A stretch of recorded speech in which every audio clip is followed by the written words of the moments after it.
Hi, in this video I'm going to show you how I approach painting faces in alcohol inks. So although this might not look much right now, let me show you how I got to this stage and how that will then turn into something similar to what's on the left hand side, but in a more artistic way. Alright, I hope you enjoy.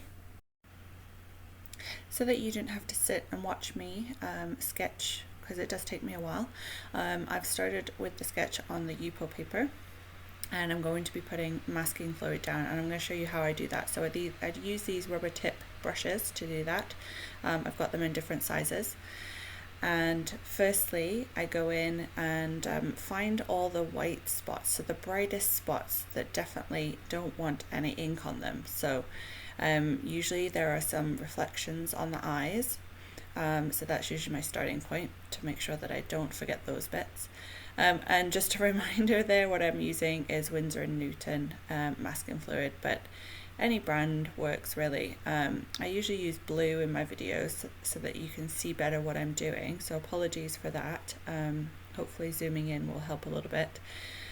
Once it's dry, you do see the masking fluid a little bit more, but I'm using a very thin amount. You don't need very much at all to layer it down, but I'm just going in around the eyes.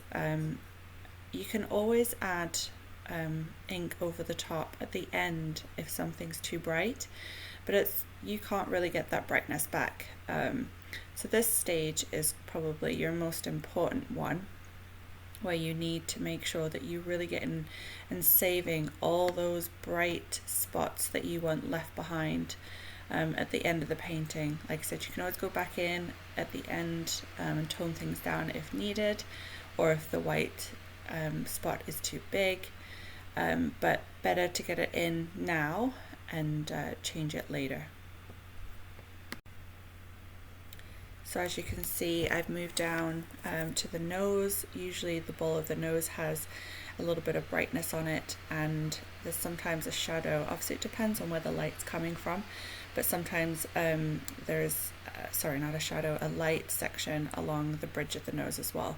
So in this picture, the light is coming from the left hand side as we look at it, and in front. So I'm working with that idea, but I do keep going back to my reference picture mostly. So this picture was initially in color.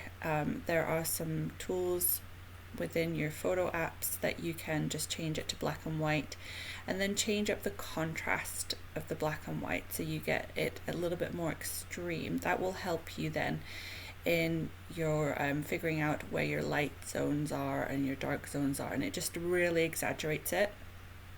Just makes it a little bit easier when you're then coming to draw it. With my drawing, I should have said, I tend to look at the shapes. So I mean, when you're drawing portraiture anyway, you want to break down the face into shapes rather than drawing what you think you see. So I'm finding shapes where the shadows are, different darknesses of shadows, where the hair is, obviously where the shapes, the facial features are also as well. I have sped up the video just a little bit, just so that you're not hearing me waffle for too long, and that we get through this just a little bit faster. Because I think you get the idea.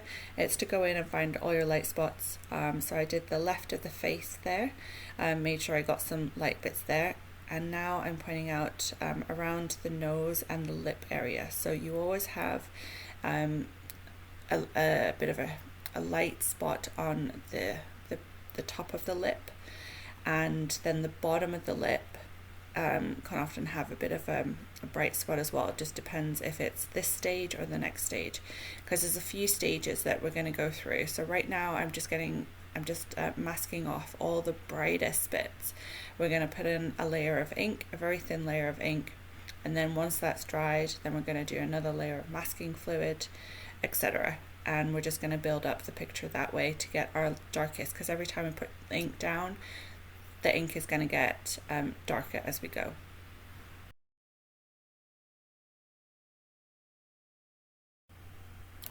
once I'm happy with all the highlights and that I've got all the brightest bits in the face, I'm going to add some highlights to the lower part as well, the shoulders. We want to include this. And so I'm just going around her little shirt and picking out bits in there to leave brighter as well.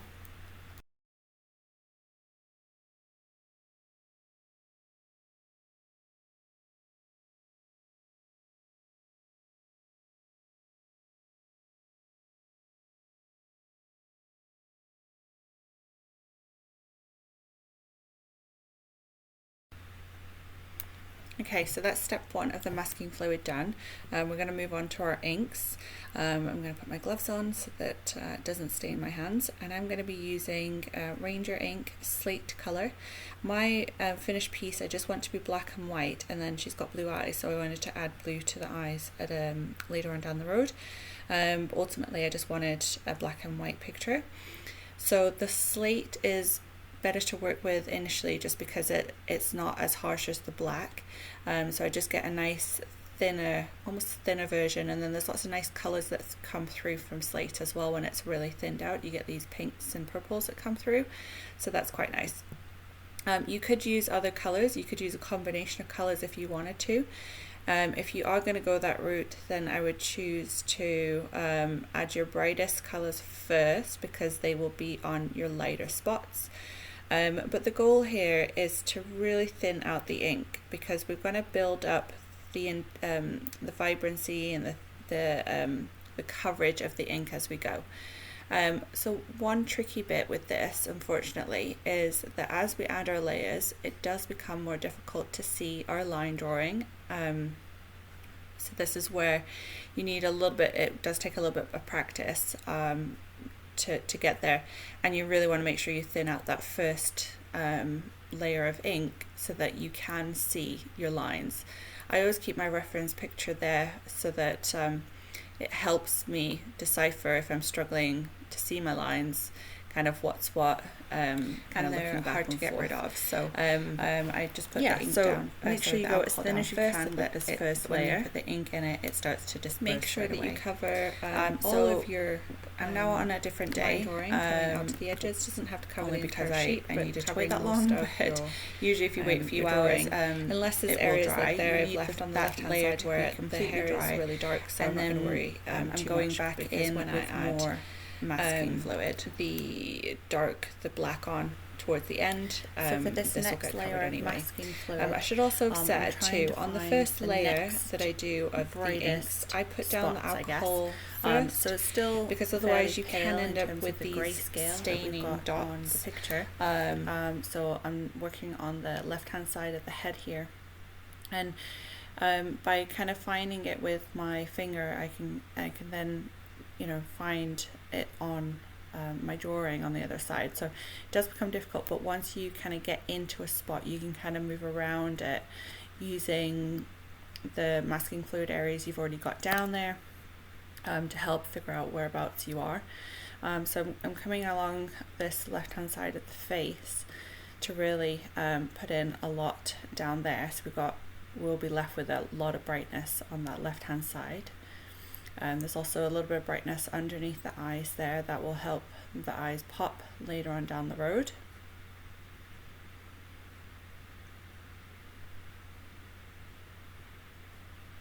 I have speeded this up just a little bit because it is quite a process. You don't want to rush it. You want to do it properly and go through it kind of methodically. So I usually start with the face, and then it's less detailed when you come to the clothes or the shadows in the clothes.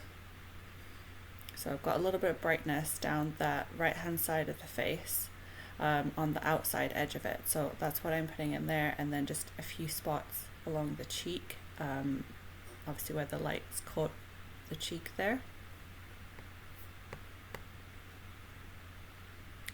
And then working to the lower part of the face, again bringing that to the left side of the chin and bringing that brightness along the left side mostly, with some hints on the right.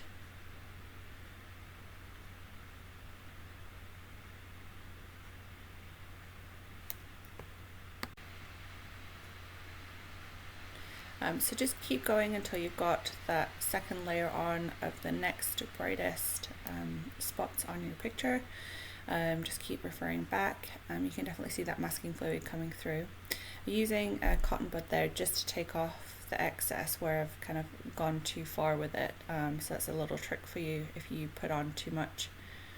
Be careful though you don't touch the previous masking fluid where it's dry, because it can start to peel off. It's not a big deal, it just means you have to re-put it back on. Otherwise when you put your inks on, it's gonna go right over it. So keep working your way down and through all the little bits down through the neck and the shoulders and the dress. And then even when you come to the hands, it's a little bit intimidating. Most people hate doing hands, myself included, but I'm just trying to look at the shapes rather than thinking about them as fingers. I'm just looking where the shadows are in the fingers rather than trying to make them look like anything. I'm just working on the shadows. So keep going till you've got that second layer on.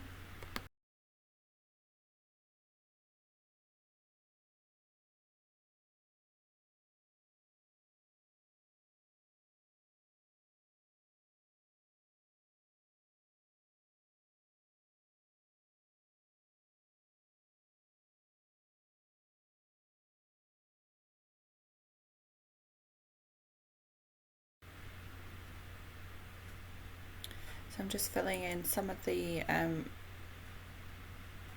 outside bits as well. So I want to keep it brighter around the edge in places of the face. So I'm just putting lots on in those bits. And then once you've got that layer on, that second layer of masking fluid, you have to let that dry. Not sure if I said that in the first step, but yeah, you got to let your masking fluid dry between stages. And then once that's dry, we can go back in with our ink. So that's been left for quite a few hours to dry, especially where you put lots on. It will take a little while to dry, and I would avoid trying to use the hairdryer to do that.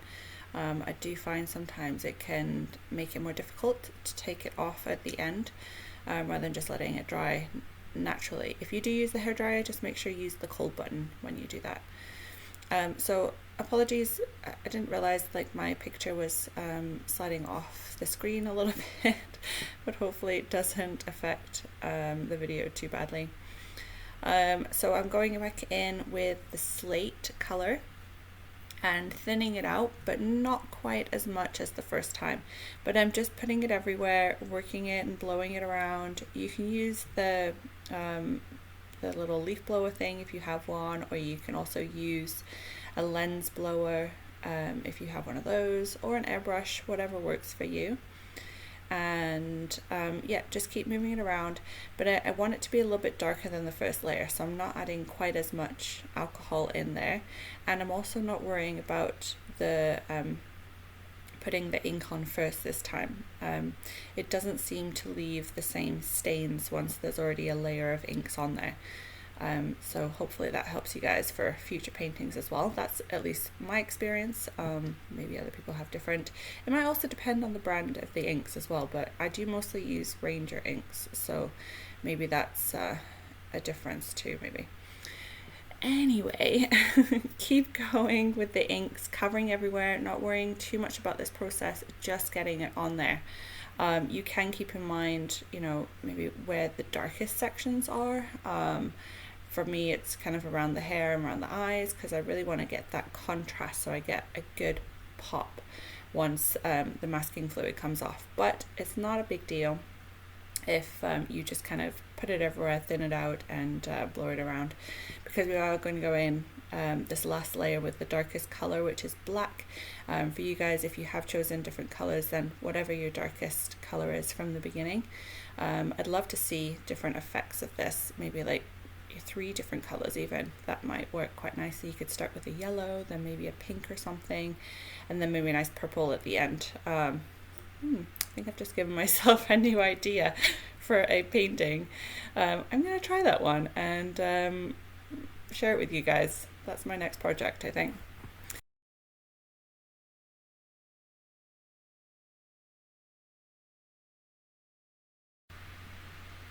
Okay, so that's been left to dry for a little while and it's completely dry. And I'm going to go in with my third and final layer of masking fluid. So I have to admit the last layer is definitely the most difficult because as you can see, seeing those lines is a little bit more difficult under those layers of ink. So I've started in the kind of the middle, I guess, but I did start mostly in the shirt because I feel like I can't really go wrong with this bit. If you're creating stripes, I'm gonna win, I think.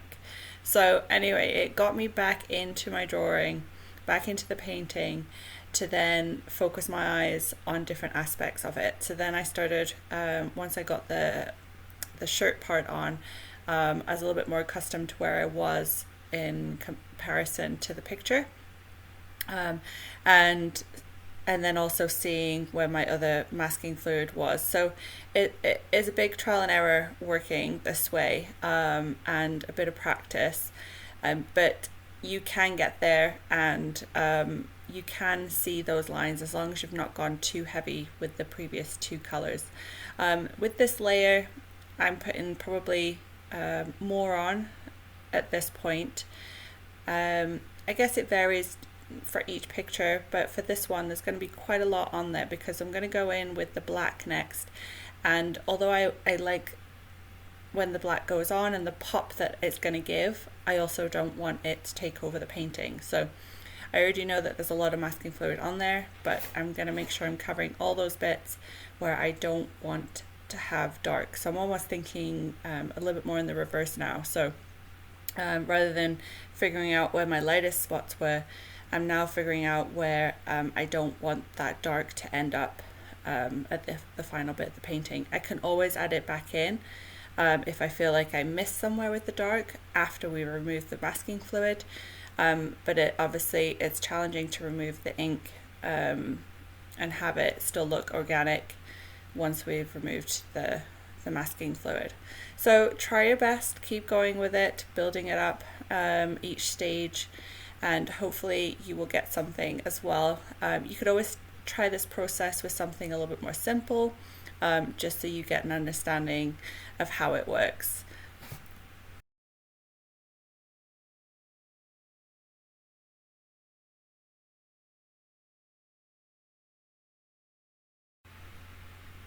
Hopefully you can see the image coming together as I build up the inks, not the inks, the masking fluid. As I put on that final third layer, hopefully the face features are coming through. So you can see that it's not just guesswork, I am trying to place it where I need it. So once I get that finished, I do need to let that dry again, so I will come back again to the painting once it's dry.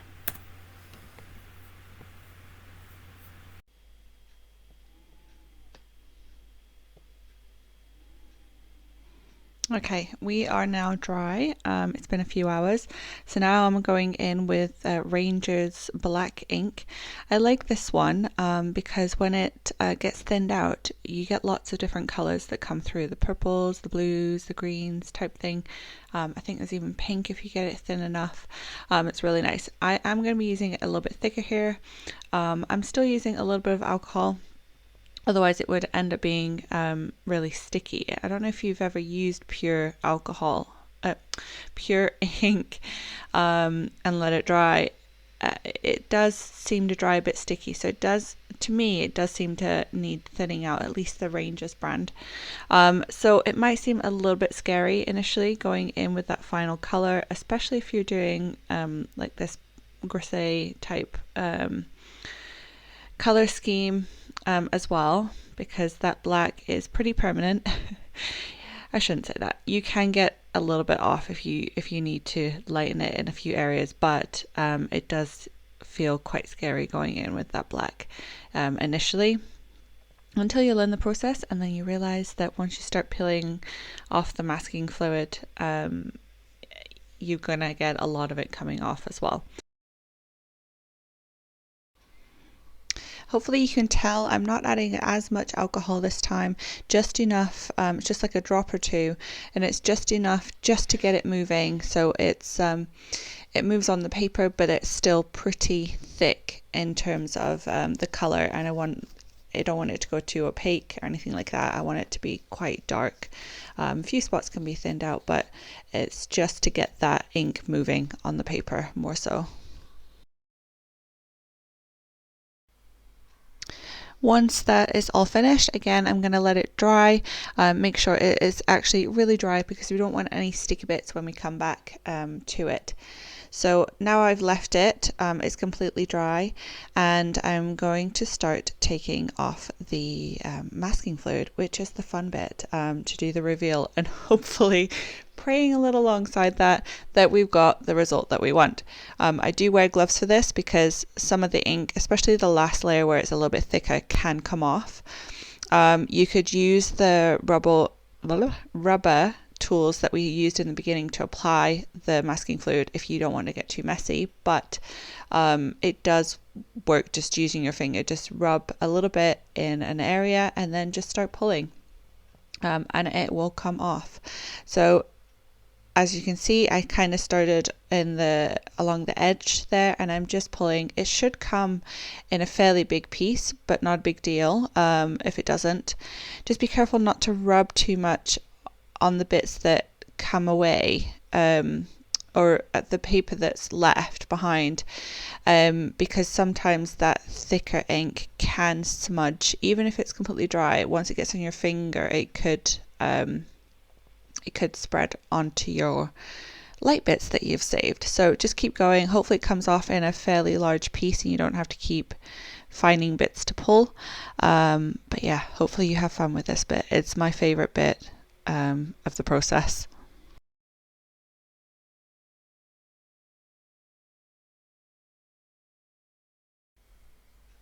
So I wanted to zoom in on the face reveal. That's got to be the most satisfying part of it.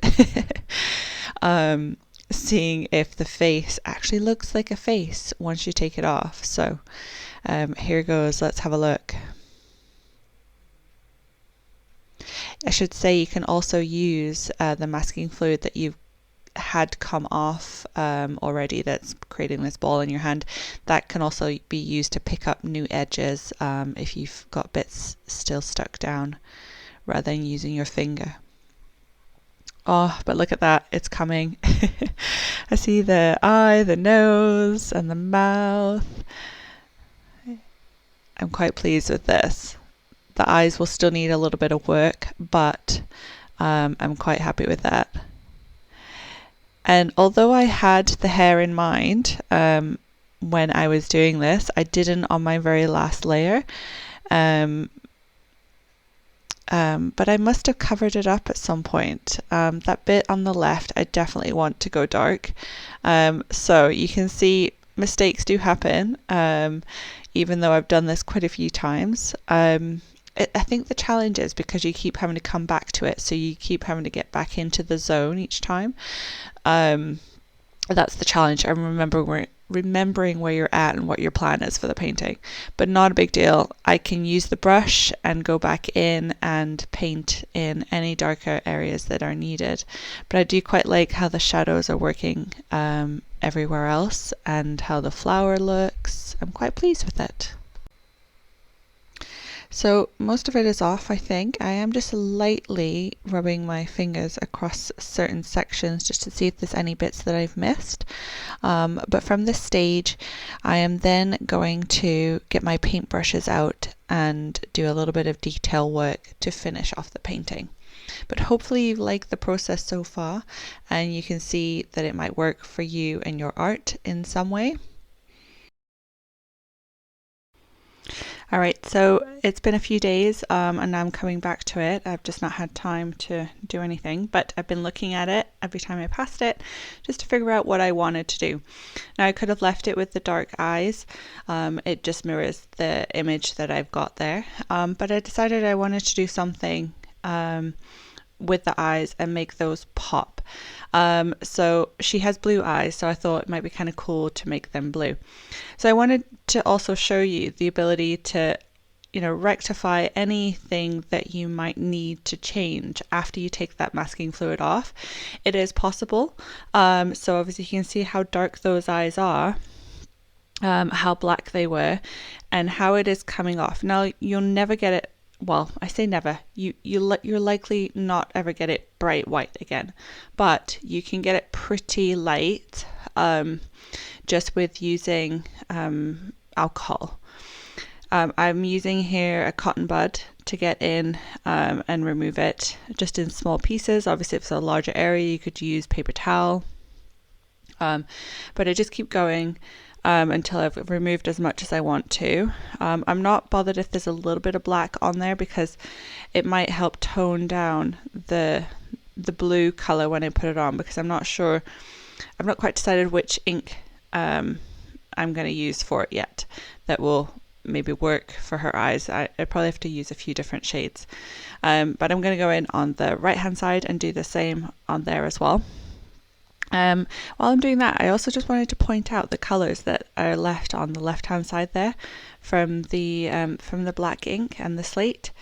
So the slate has more of like that a very pale blue tone to it, kind of the color that's in the hair, but then to the left of that you've got these pinks, pinky grays, and a little bit of purple in there. That's why I love the Ranger ink so much. There's quite a few of them that have these other underlying tones that come through when you thin them out, so I really enjoy it. So I have to be honest, after removing the black ink, I'm a little bit afraid. I'm not sure if this is going to work, but you know what? Trial and error. Those eyes look pretty terrifying right now. So I'm going to try and get that blue color on, and this is going to be a bit trial and error as well, because obviously her eyes are blue, but they're not bright blue, and a lot of the colors in alcohol inks are that color, so it might be a bit of back and forth of finding the right color, mixing colors and removing colors, etc. So bear with me, but I've got a really fine brush, and I'm just I put a little bit of ink on to a tile and then dip the brush in, and then I just give it a few seconds so that it's not super liquidy, because obviously we know it when we put a drop of ink on our work surface that it spreads quite quickly. So you want to give in that ink just a little bit of time to dry, but not fully, so that it still comes off the brush. Hopefully that makes sense. That is a bit of trial and error on figuring out the sweet spot for painting with a brush, but that is the best way I can describe it. So I zoomed in a little bit more, just hopefully that helps you see a little bit better. So I got a little bit nervous that where I'd removed my masking fluid for the highlights for the eyes, that I was going to cover it. So the best thing to do is just to put my highlights back in with my masking fluid and cover them, so then I'm not going to lose them at the end. So that's what I'm doing, is just dotting in where I've already removed it, just so I don't lose that down the road.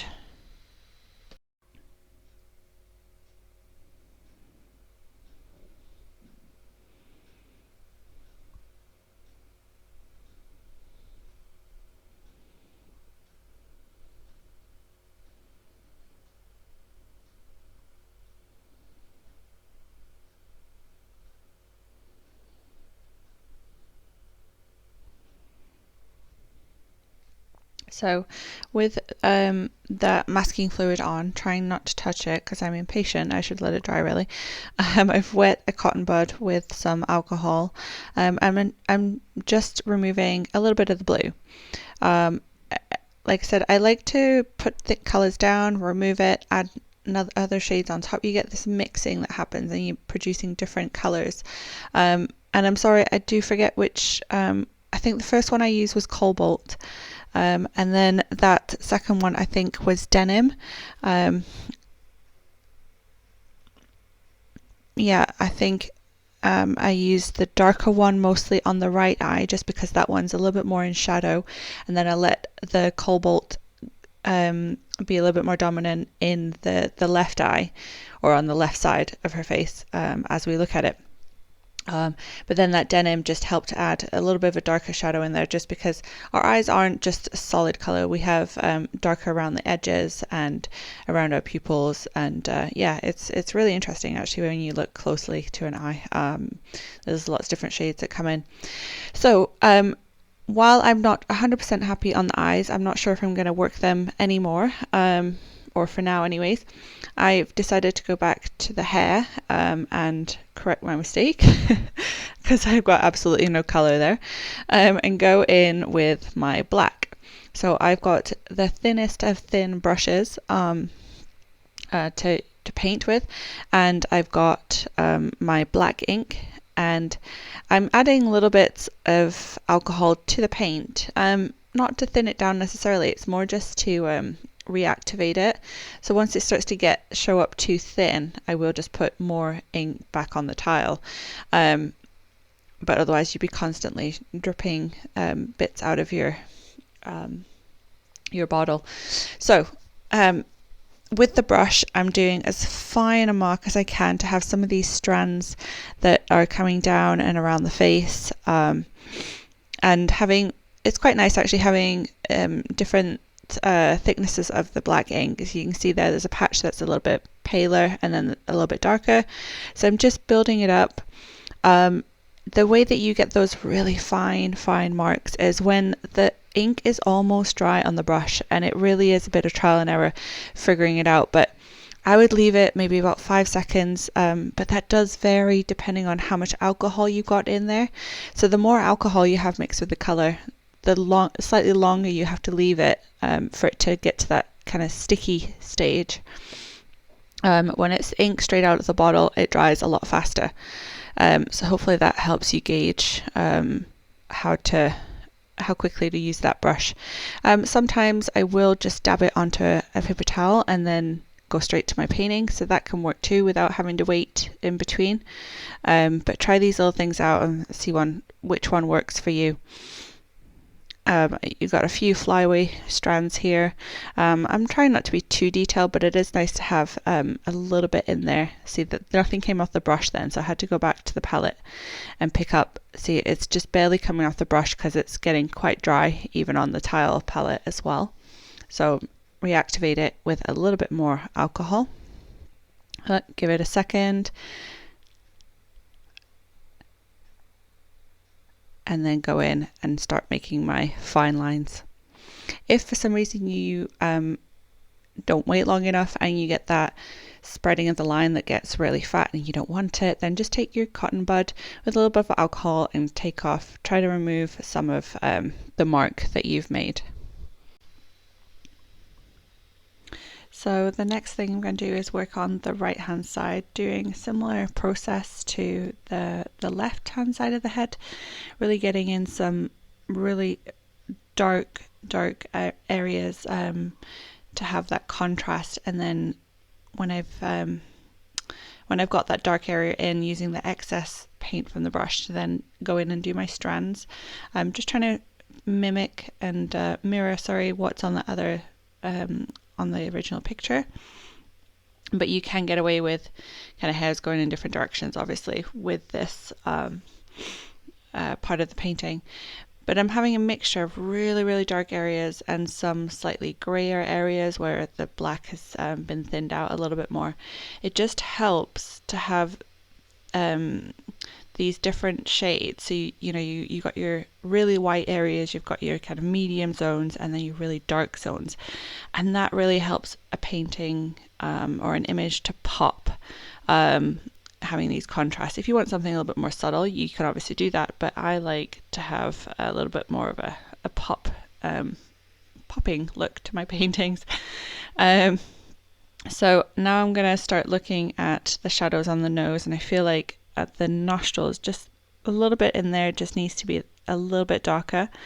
So I'm adding a little bit of black to the inside part of the nostril, just kind of where the curved part was, and just finding different bits around the nose where, if I'm looking at my picture, that it might just needed to have that slightly more dark to it.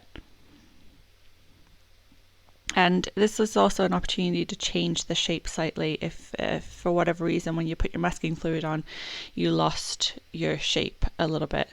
But see how just those little bits have just made a big difference to the shape of the nose and how much more it feels like it's coming out from the face.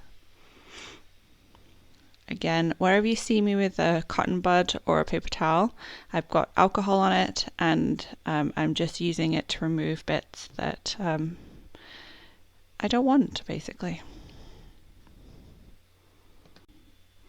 I am going to speed the video up a little bit because I do spend quite a bit of time fussing over bits, just a little bit faster so that I don't have to talk the entire time and bore you guys. So I'm going to speed it up just a little and explain little bits along the way still.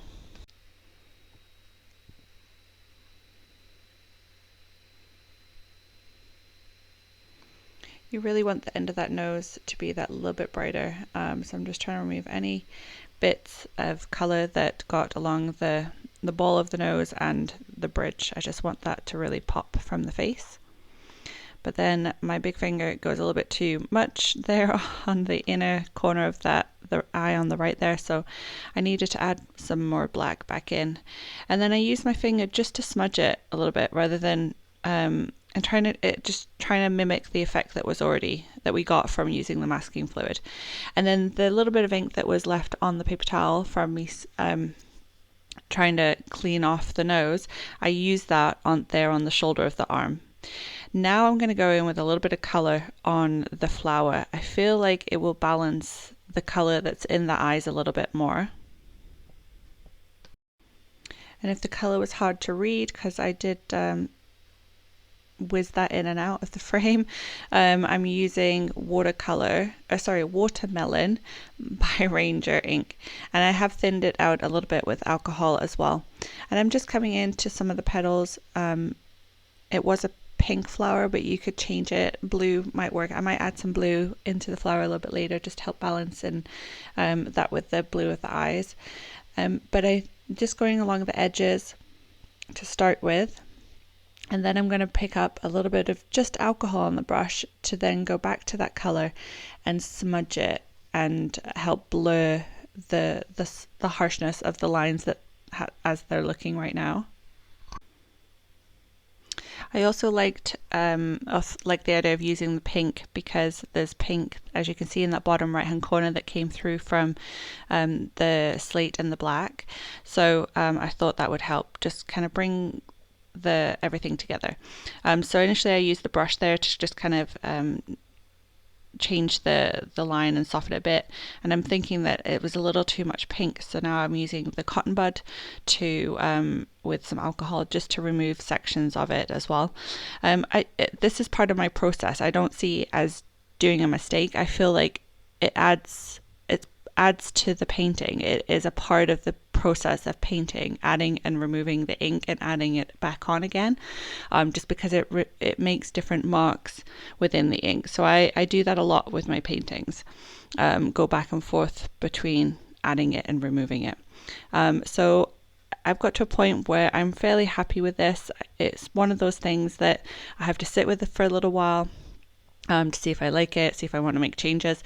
But hopefully you've enjoyed the process and that it's something you can take away and try for yourself, whether it's a portrait or another type of image. I'd love to know your thoughts on this process, and if you would be able to do it yourself, let me know in the comments. But I will sign off for now and see you in the next video.